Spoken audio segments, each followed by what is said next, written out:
Last time we talked, I think you said your job wasn't done yet because you hadn't gotten into the end zone. Well, now you've gotten into the end zone. What was that feeling like to walk in for that first touch, or dive in actually for that first touchdown? It was definitely surreal. You watch the tape and you see I kind of stand there for a sec and like don't know what to do with my hands, but then the moment kind of set in and I realized what I just done, and it was a big moment for me, and I'm glad I finally put some points on the board.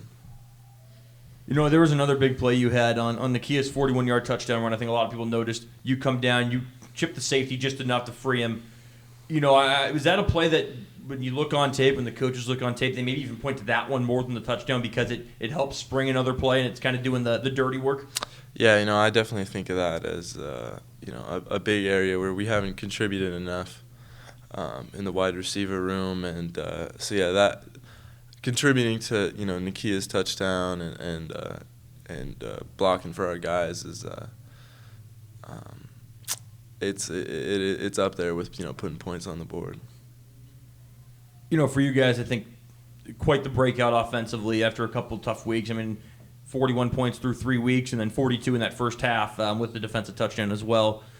Just for you guys as an offense, does it kind of take a little bit of the weight off your shoulders, a little bit of the monkey off the back when it had been such a struggle and you see yourself put up those points and maybe even a reminder that, hey, we can score, we do have these capabilities?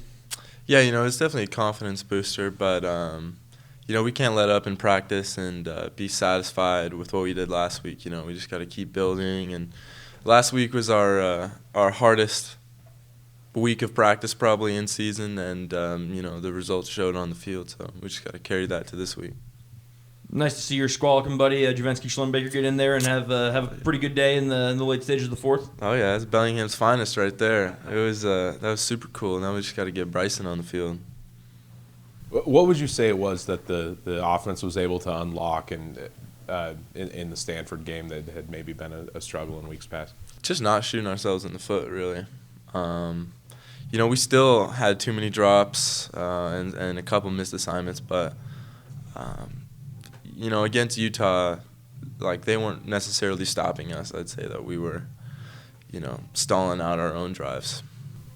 And how much has it meant to you to kind of establish yourself in the starting lineup, and what do you think you did to earn that spot?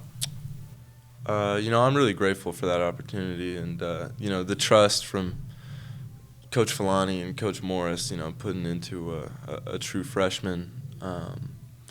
But I think I just earned it by being willing to be coachable and kind of coming in here as a blank slate. So I didn't really have too many bad habits to start off with, and just coming into work with my hard hat on every day, lunch pail.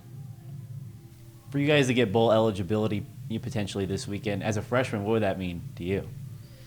Oh, that'd be huge. I've always wanted to play in a bowl game. And I know the guys say they don't really address it, but it's not really ignored either. How do you guys find that kind of balance of knowing what's at stake, but yet also kind of focusing on Arizona State just as itself? We just focus on the day at hand, the task at hand. It's that that want to know mentality Digger talks about, and we focus on practice today, and then tomorrow we're gonna focus on practice then, and just taking it step by step. What would it mean to qualify for a bowl game at home in front of your home crowd? What would that mean to you? That'd be a cool feeling. I'm sure the Cougs would be hyped up about that.